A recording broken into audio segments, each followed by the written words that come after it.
자, 지금 이렇게 세계 경제의 패러다임 변화를 지속적으로 이제 들여다보고 있습니다. 그 속에서 저는 좀 많이 눈길을 끄는 게 바로 다시 한번 AI입니다. 근데 AI 이야기를 쭉 하셨는데 말씀하신 것처럼 AI 서비스가 여러분에게 전달되기까지의 과정.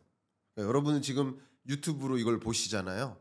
그러면 AI 서비스를 이미 이용하고 계신 거거든요. 그렇죠. 그죠? 예예. 예. 그럼 AI 서비스가 여러분께 전달되기 과정에 어떤 기업들이 있고 어떤 산업 영역들이 있는지를 쭉 보는 게 밸류 체인이잖아요. 그렇죠. 예. 그 밸류 체인의 저 저단에는 분명 전력 공급까지 있는 거예요. 그렇죠, 그렇죠. 그죠? 예예. 데이터 센터를 예. 많이 운영해야 되고, 그러니까 여러분이 많이 주목하셨던 반도체도 있고 또 AI 뭐 소프트웨어도 있고 여러 가지가 있지만 이 그 근저에는 전력 공급도 있는 겁니다. 예. 근데 말씀하신 것처럼 기존의 기후 변화 대응을 위해서 재생 에너지 사업을 많이 이루어 왔지만 그 기후 변화 대응을 위한 재생 에너지지만 재생 에너지는 또 기후 변화에 취약합니다. 예예. 맞습니다. 그러니까 안정적으로 전력을 공급하기 위해서 원자력이라는 영역이 부상할 수밖에 예. 없겠다라는 말씀을 주신 거고요. 네.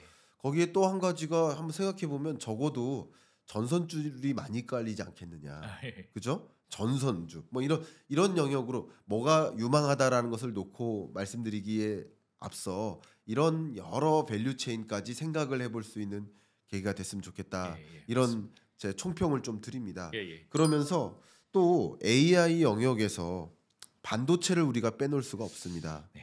그래서 반도체 영역을 좀 말씀 나누고 싶은데 기존의 소위 레거시 반도체, 뭐 디램을 비롯한 메모리 반도체가 있고 또 최근에 부상하고 있는 AI 반도체 이런 영역이 있는데 이 간의 간극이 상당히 벌어지고 있는 모습이에요. 예 맞습니다. 어떻게 보고 계십니까? 저희 그거는 계속 더 지금 지속되고 있는 것 같습니다. 그러니까 저는 이렇게 그 미국 기업을 보다 보니까 네. 뭐 미국 기업의 밸류체인은 뭐 일본 기업이나 이런 데 같이 보는데 그런 실적 발표를 좀 많이 하고 있어요. 뭐 네. ASML이라고 그 슈퍼 을이라고 그러잖아요. 네. 예.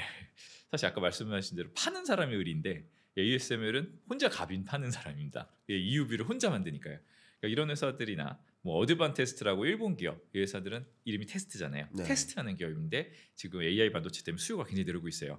이런 회사들이 지금 연이어서 지금 실적 발표를 하면서 얘기를 하고 있는데 다 얘기 똑같습니다. AI 반도체 수요는 여전히 좋다. 그런데 그 레거시 쪽 회복할 거다 회복할 거다 계속 얘기했어요. 아니 이쪽이 이렇게 되면은 레거시도 결국 시간쯤 올라오지 않겠냐 했는데 레거시 수요가 잘 안 올라온다는 얘기를 계속 하고 있습니다. 네.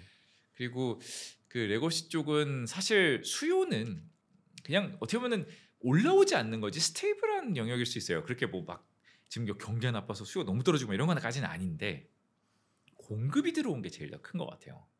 사실 반도체의 제일 중요한 공급이 있습니다. 근데 이 공급이 우리가 두 회사 그다음에 뭐 저기 마이크론 뭐 이런 식으로 했다면 이 경쟁이 어느 정도 과점화돼서 이렇게 균형을 좀 맞추고 있었는데 이 중국이 들어온 게 큰 것 같아요. 네. 예. 아무래도 보조금을 받고 하는 사업자잖아요. 그렇죠. 중국 정부에서 뭐 얼마 주는지 뭐 알 수가 없잖아요, 저희가. 네. 예. 그렇게 해가지고 들어오고 못하게 한다 했는데 계속해서 더 앞에 영역으로 오고 있어요. 그러니까 이 레거시 중에서도 진짜 싼 거, 뭐 옛날 거 DDR3, 4 뭐 이렇게 하면은 우리가 걱정을 덜 할 텐데 이 DDR5로 오고 있거든요.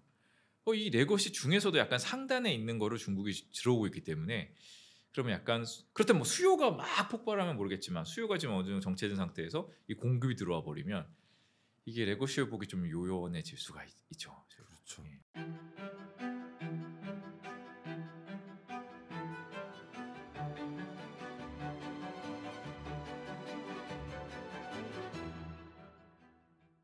참 지금 말씀 주신 게 굉장히 중요한 포인트입니다. 어쨌든 이 AI 중심으로 생태계가 이렇게 바뀌고 있는데 역시 반도체 수요도 비AI 부문의 반도체 수요는 정체되거나 오히려 전체 규모 면에서 축소되는 경향이 상당히 전개되고 있죠. 근데 AI 부문의 반도체 영역에서만 이제 폭발적인 성장세가 나타나고 있습니다. 그런데 예. 아직 우리 한국은 그 AI 부문에서의 예. 반도체에서는 특별한 성과를 많이는 못 내고 있다. 예. 이런 부분들이 좀 아쉬운 것 같습니다. 예.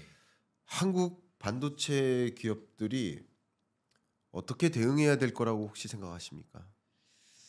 아, 저희가 지금 그래도 우리가 조금 대응했던 부분 사실 HBM인 건데요. 그렇죠. 예, 예. 그러니까 엔비디아가 크게 성장할 때 엔비디아에 HBM이 들어갈 수밖에 없고 거의 하이닉스 혼자 했어요. 그러니까 이 하이닉스가 지금 최근에 그 신입으로 가도 억대를 받는다고 하더라고요. 네. 예, 네. 그렇게 회사는 잘 됐는데 예. 뭐 지금도 이익은 잘 나겠죠. 그렇지만 이게 양이 많이 늘어야 되는 상황이에요. 근데 양이 아무래도 지금 투자 효율화로 들어갈 것 같긴 하거든요. 네. 예, 그 딥시크 사태가 투자 효율화를 불러오긴 할 것 같아요. 그렇죠. 그러면은 아무래도 그 양적 성장에 대한 우려는 좀 생길 것 같습니다. 네. 그래서 새로운 영역을 개척한 건 아니잖아요. 그러니까 네. 하던 거를 정말 잘해서 들어간 건데 삼성이 못하면서 특수를 더 크게 본 거죠. 그렇죠. 그런데 이 양적 성장이 좀 아무래도 줄어들면 좀 우려가 생기지 않을까 싶은데 그러면 이제 이 다음은 우리가 무엇일 것이냐. 제가 되게 부러운 게 대만 같은 보면 되게 부러운 것 같아요. 이게 뭐 대만이란 나라가 크게 봐서 이렇게 다 해먹었어요. 네. 예, 심지어 뭐 더 작게 보면 대만 친척들이 다 해먹었어요. 무슨 뭐 엔비디아가 있고요, 뭐 AMD랑 친척이더라고요. 그래서 이렇게 돼 있고 거기에 지금은 안 좋지만 뭐 슈퍼 마이크로 컴퓨터가 뭐 서버 만들어 공급하고 뭐 이런 막 밸류체인 엄청 만들었어요. 그리고 대만에 가 보면 이 하나의 설계 회사가 있으려면 거기에 이제 IP 회사부터 막 수많은 중소기업들이 또 있는데요. 그게 TSMC 옆에 엄청나게 이렇게 다 뭐랄까 밸류체인을 만들고 있고요. 그렇죠. TSMC 파운드리가 있는데 옆에 수많은 중소기업들, 설계 회사들 뭐 다 있습니다. 그런데 우리 그럼 TSMC에다가 엔비디아에다 이렇게 딱 연결이 돼 있는데 우리나라는 이거 만들기가 진짜 어렵다 그러더라고요. 네. 저도 왜 안 해? 왜 안 해? 했는데 이게 안 하고 싶어 안 하는 건 아니고요. 그렇죠. 이게 삼성전자 혼자 뭘 만들었다고 되는 게 아니더라고요. 그렇죠. 걔들 그 회사 나라가 수십 년 동안 갖춰놓은 그거를 만들는 게 쉽진 않아요. 하지만 이 메모리 비메모리가 있으면 사실 저희가 비메모리를 하기는 해야 됩니다. 결국은 그쪽으로 가야 왜냐면 지금 엔비디아 만약에 피크 세일자 나온다 해도 다음에 또 비메모리에서 뭐가 나올 거잖아요. 예, 그래서 이거를 10년, 20년을 보고 준비를 계속 해야 될 것 같아요. 그래서 진짜 놀라운 부분이 제가 옛날에 TSMC를 한번 커버를 한 적이 있는데 TSMC 커버하면서 삼성전자랑 비교를 한 적이 있어요. 2014년인가요? 언제나 해도 이 비메모리 파운드리 이런 부분이 TSMC 삼성전자 크게 차이가 안 났던 적도 있어요. 그러니까 지난 10여 년 동안 굉장히 많이 벌어졌거든요. 그러니까 삼성전자가 다시 이쪽 비메모리 파운드리 이쪽에서 경쟁력을 가지고 지금은 삼성전자 갤럭시 10 모델에도 퀄컴 걸 쓰게 되잖아요. 네. 이게 약간 못 맞추고 그런 문제가 있는데 그러니까 이런 쪽을 좀 우리가 지금 당장의 수익이 되긴 쉽지 않지만 네. 길게 보고 이쪽으로 가야 되지 않을까 이런 생각을 하고 있습니다. 네, 말씀 주셔서 감사합니다. 우리나라가 처음에 반도체로 먹고 살겠다라고 선언했을 때 다 안 된다고 안 됐죠. 했었어요. 예, 그거 말고도 그 밖에 자동차 만들겠다 다 안 된다고 했어요. 뭐 하나 된다고 했던 거 없습니다. 다 안 된다고 하는 걸 만든 겁니다. 그래서 안 된다고 하는 게 아니라 BAI 부문에서의 시장 기대가 장기적으로 더 유망하다고 보고 있기 때문에 그 안 된다고 하는 것을 되게 하는 그런 저력을 보일 필요가 있지 않을까. 우리 한국 반도체에게도 우리 기업들에게도 경종을 좀 울려주셔서 감사합니다. 이 와중에 또 한번 우리가 논의해야 될 게 바로 중국입니다. 중국이 물론 AI 영역에서도 딥시크뿐만 아니라 알리바바도 그것을 넘는 어떤 AI 생태계를 좀 구성하고 있다라고까지 또 중국 입장에서는 표현하고 있어요. 물론 갑론을박이 심하긴 하지만 근데 이쯤에서 제가 꼭 말씀 나누고 싶은 것이 그러면 더군다나 이 반도체 같은 경우도 과거에 이 파운드리만 볼게요. 파운드리만 봐도 삼성전자의 파운드리 시장 점유율이 20%를 넘었었거든요. 그죠? 아마 그 당시 TSMC가 60% 그리고 삼성전자가 20%가 넘었었어요. 나머지를 다른 기업들이 이제 가져가고 있었는데 중국의 파운드리 기업들이 이만큼 올라서면서 24년 4분기 기준으로 중국 파운드리 3사가 우리 삼성전자 파운드리 시장 점유율을 넘어섰습니다. 예. 그 사이 우리 삼성전자는 10% 밑으로 내려갔고요. 네. 9% 수준으로 내려갔고 중국 3사가 올라갔습니다. 예. 근데 그뿐만이 아니에요. 전기차도 그래요.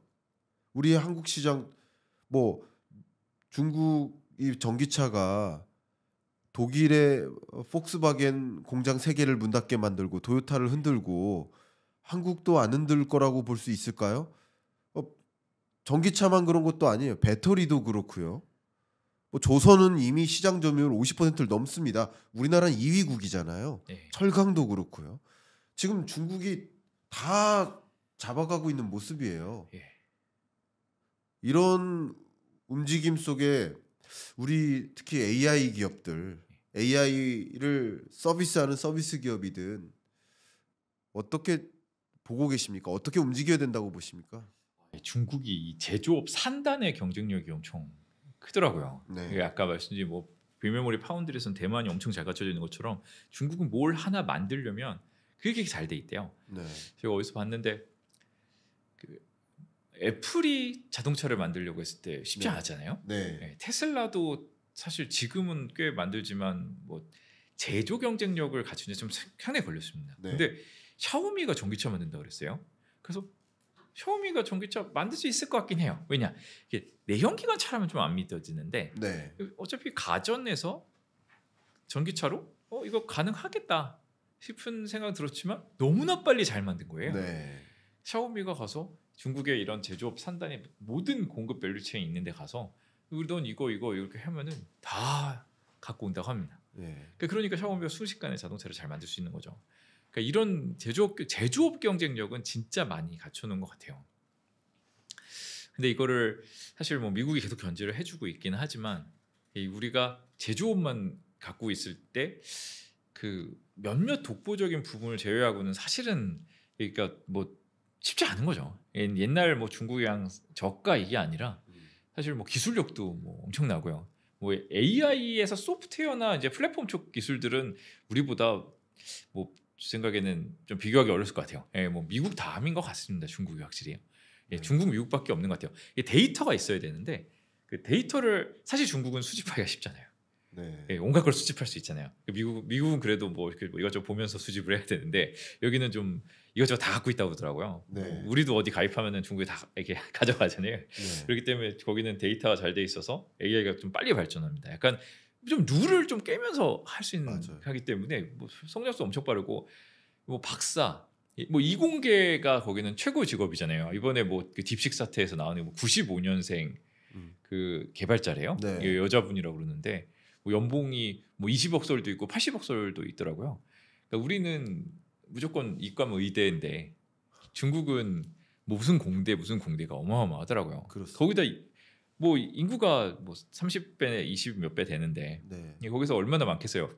미국에 유학 갔다 온 사람도 너무 많고요. 그렇죠. 그러니까 이 사람들이 와가지고 중국에서 스타트업을 하면 떼돈을 벌고 그냥 이런 무슨 샤오미나 뭐 이런 뭐 알리바바 텐센트에 취업을 해도 뭐 중국 기준으로 엄청난 연봉을 받기 때문에 이분들이 그냥 이 일을 하는 거죠. 그러니까 우리는 인재가 너무 쉽지 않아요. 구조적으로. 그러니까 제가 그냥 계산한 머릿속에 한번 해봤어요. 사실 그냥 어느 날 갑자기 이런 생각이 들더라고요. 그래서 혼자 앉아가지고 이렇게 우리가 인구가 5천만 있는데 미국은 3억 5천만이 있고, 근데 미국은 사실 80억을 다 대상으로 한다고 생각이 돼요.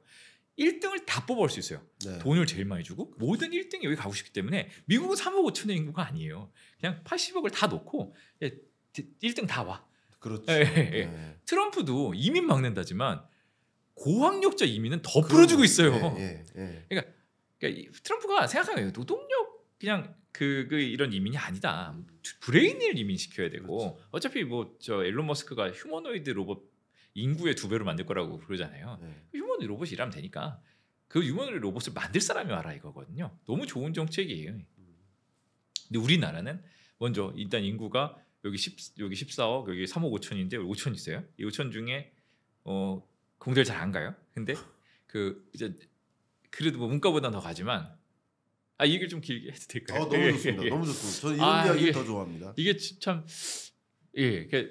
그 집에서 진짜 혼자 이렇게 제가 새벽에 가끔 많이 깨 있거든요. 네. 미국 집부터 혼자 있으면 아무도 말을 안 하잖아요. 그래서 그렇죠. 혼자 앉아 이렇게 보다가 이게 장이 좀 이렇게 뭐 잘 올라가고 있으면 그냥 딴 생각을 많이 하는데 네. 미국에 이렇게 이민 뭐 트럼프 이런 기사를 보다가 그래 미국은 좋겠네 그랬는데 중국은 그래도 너무 많아요. 미국에 뺏기죠. 중국 인재 중에도 미국 가고 싶은 사람이 많이 있어요. 그렇죠. 중국 부자들도 네. 미국 가고 싶어해요. 네. 근데 몇몇 젊은 사람들은 여기다가 차려도 떼돈 버는데 미국에 유학 갔다 뭐 스탠퍼드 갔다 오기도 하고 중국 내 뭐 대학들도 엄청나거든요. 거기서 공부한 사람들도 스타트업 차려가지고 수천억을 금방 버니까 막 하고. 근데 우리나라는 일단은 몇 명 안 되는 풀에서 특히 20대는 더 적잖아요. 그러니까 대학을 들어가는 19살, 20살은 거의 없는데 몇 명 없는 인구에서 이과 인재가 다 의대를 가야 돼요. 그걸 다 가고 뭐 의대 뭐 어디대 무슨 다 간 다음에 이제 공대를 일부 갑니다. 그래도 그 중에도 물론 천재가 있어요. 그 천재가 미국에 가십니다. 우리나라에는 누가 일을 하나? 그러니까 이 테크 기업들이 보면요, 다 콩 씹은 데 콩 나고 팥 씹은 데 팥 나요. 기술은 거짓말 안 하더라고요. 네. 그러니까 미국에 뭐 위대한 기술 만드는 회사도 있잖아요. 네. 갑자기 10배 오르는 것 같지만 주식은 갑자기 10배 올라요. 왜냐하면 현실화될 때 한 방에 다 반영하잖아요. 그렇죠. 투자하고 있을 때 우리가 미리 사주지 않잖아요. 네, 그래서 그런가 보다 하다가 되네 할 때 그냥 이렇게 올라버리니까 한 방에 오르는 것 같지만 그 회사들 뒤에 가서 까보면 20-30년 동안 뭐 10년 동안 뭐 하고 있었어요. 뭐 팔란티어 CEO 나이 많습니다. 그분들이 이렇게 다 옛날부터 했던 거예요. 그랬는데 우리나라는 이 콩을 심어야 되는데 이 콩을 심을 사람이 없을 것 같아요. 그래서 그러다 보니까 우리나라 주식시장 이렇게 볼 때 경쟁력 있는 부분이 오히려 조선이에요. 옛날에 해놓은 거. 이런 아날로그. 그래서 미국이 안 하니까, 못 하니까. 미국이 LNG 수출은 해야 되는데 이건 못 하니까 사다 쓰겠네. 그리고 군함을 정비해야 되는데 그거 지금 와서 미국이 제조업 이거를 뭐 도크 파서 이게 일을 하지는 않잖아요. 그러니까 이게 우리한테 줘야 되겠다. 아웃소싱. 이건 할 수 있지만 첨단 산업을 하려면 첨단 박사 인재가 있어야 되는데 한국에서 정말 머리 좋은 분들은 뭐 이걸 아무래도 지금 결국은 이게 돈의 논리를 따라가는 거죠. 그렇죠. 이쪽을 가야 돈을 벌고 이런 불안하면 이제 뭐 아무래도 이게 그렇게 되는 것 같습니다. 그게 좋습니다. 제일 좀 어려운 부분인 것 같아요. 좋은 의견 주셨습니다. 저도 거의 그 부분에 대해서는 전적으로 동의하고요. 제가 지난 한 2-3년 전부터 우리는 절대 R&D 예산을 줄이면 안 된다. 예. 그리고 교육 예산도 줄이면 안 안 된다. 되죠. 가끔 아니 인구가 줄고 학령 인구가 주니까 1인당 교육비를 줄이니까 교육 예산 줄여도 되는 거 아니냐 이렇게 말씀하시는데 저는 그때 계속 강조했던 게 전 인구의 인재화, 예. 전 인구의 인재화가 필요하다. 그 많은 유망 기술 영역의 기술 인재를 확보하기 위해서 그 영역으로 교육 예산을 더 많이 쏟아부어야 된다. 그러니까 왜 의대로 가는 게 잘못됐다는 것이 아니라 아니죠. 예. 왜 의대로만 가게 하느냐. 인재들이 이 부분도 좋은 선택지다라는 것을 분명히 그 R&D 예산이나 교육 예산을 통해서 알려줘야 된다는 거죠. 네. 그리고 그것이 우리 경제의 선순환을 또 만드는 그런 역할을 해야 되지 않나. 이런 경종을 울려주는 메시지까지 주셨습니다. 너무나 감사하고요. 예. 어쨌든 이런 움직임 속에서 그러니까 한국이라는 나라, 또 중국이라는 나라, 미국이라는 나라를 놓고 봤을 때 굉장히 이 퍼즐처럼 막 이렇게 움직이는데 지금은 다소 이제 애국자적으로 이런 말씀을 나눴습니다만 예. 투자자적으로 말씀을 끝으로 여쭙겠습니다. 예. 투자자로서 네. 어떻게 해야 됩니까? 이렇게 부의 이동이 일어나고 있는 지금에 네. 산업의 패러다임의 변화가 거대하게 일어나고 있는 와중에 우리는 어떻게 자산 관리를 해야 될지 끝으로 말씀 부탁드리겠습니다. 그러니까 저희가 사실 이 부의 대이동에 대해서 오늘 말씀을 하신다고 그래서 이렇게 좀 또 생각을 또 해봤어요. 네, 부의 대이동이 굉장히 좀 크고 재미있는 이슈입니다. 네, 그거를 또 우리나라 어떤 아시아 경제에서 기사를 제목을 잘 달았는데요. 갑부집 미국 Z세대래요. 예, 얼마 전에 그 송중기 나온 드라마가 뭐였죠? 무슨 재벌집 아들 막내 아들인가요? 네, 네, 재벌집 아들인 거예요. 네, 미국이 수십 년간 엄청난 부를 쌓아놨잖아요.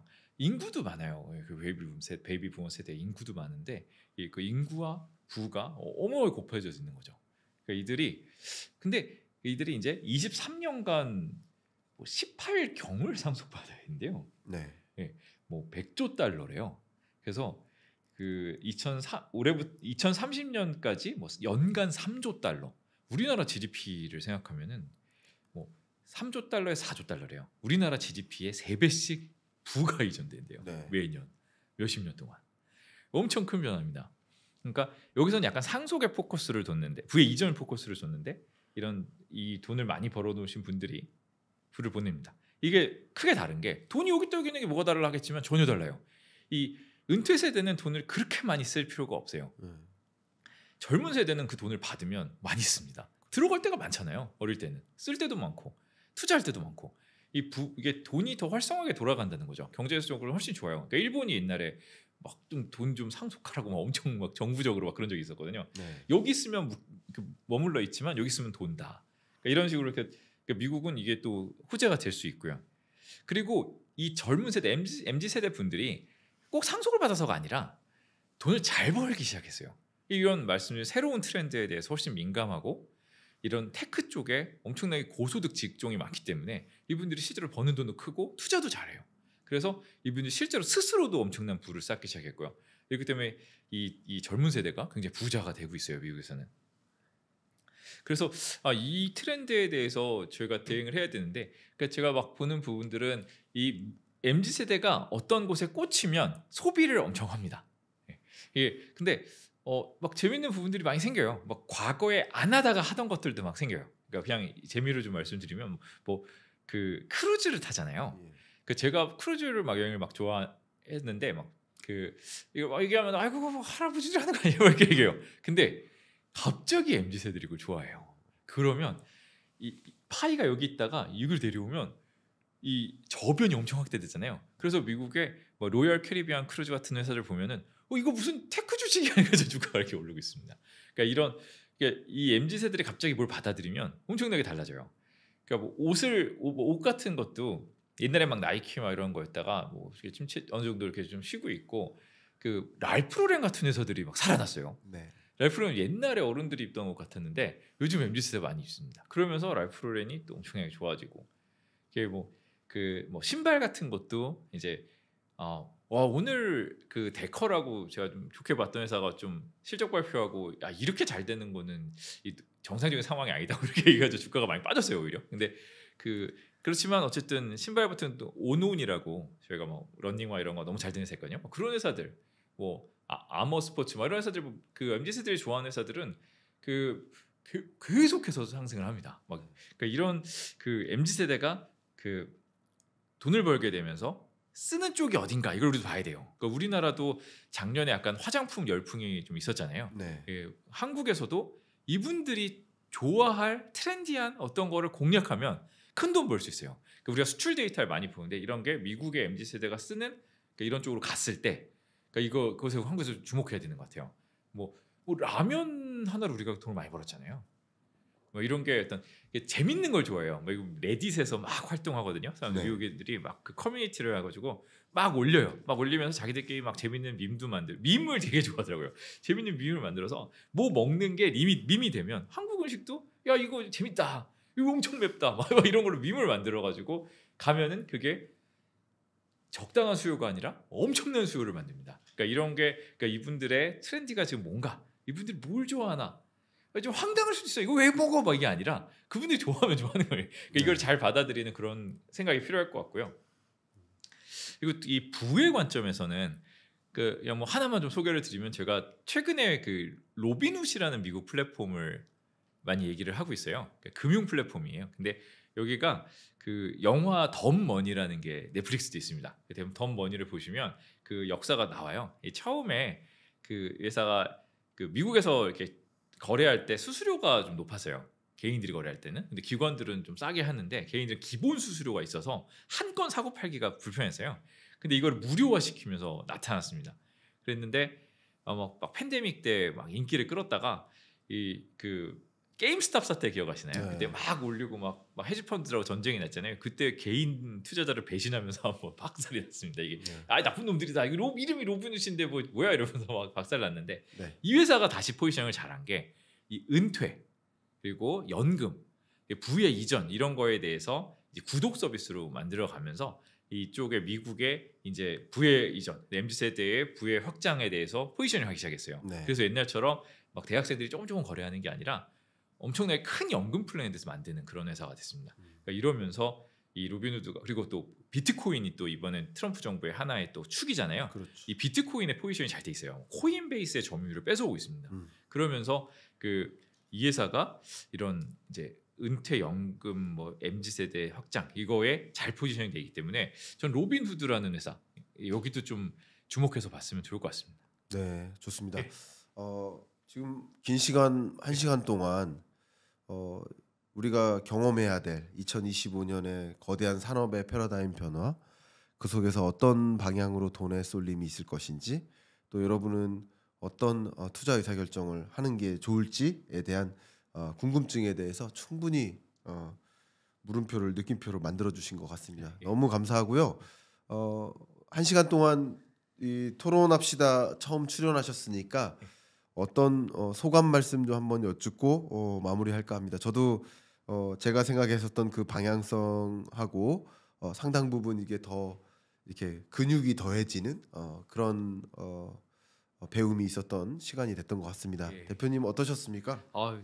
저도 막 고민이 많이 있었는데요. 이 김광수 대표님도 이렇게 고민의 깊이가 굉장히 깊으신 것 같아요. 그래서 세상 걱정도 많이 하시고 네. 그게 좀 진심이 많이 느껴져서 그게 네. 너무 좋은 토론이었던 것 같아요. 뭐 내용도 뭐 지식도 중요하지만 저는 이 진실성이 중요한 것 같다 생각하는데 굉장히 진심으로 걱정하시고 고민하시는 게 보이는 것 같아서 저는 너무 좋은 토론이었던 것 같습니다. 네. 저도 한국 경제에 대해서 하루 종일 걱정하고 있어가지고 참 여러 가지 해안 공유해 주셔서 감사하고 여러분들께도 많은 도움이 됐기를 바랍니다. 이렇게 긴 시간 토론에 임해 주셔서 감사하고 우리 김기훈 대표님께서 운영하고 계시는 유튜브죠. 주식 일타 김기훈 이 채널 고정 댓글로 제가 링크를 남겨드릴 테니까 더 구체적인 투자 방향성 좀 찾아나가고자 하신다면 해당 유튜브 링크로 찾아가서 확인해 봐 주시길 바랍니다. 그렇게 추천해 드리고 이상 토론 마무리하겠습니다. 예. 감사합니다. 감사합니다.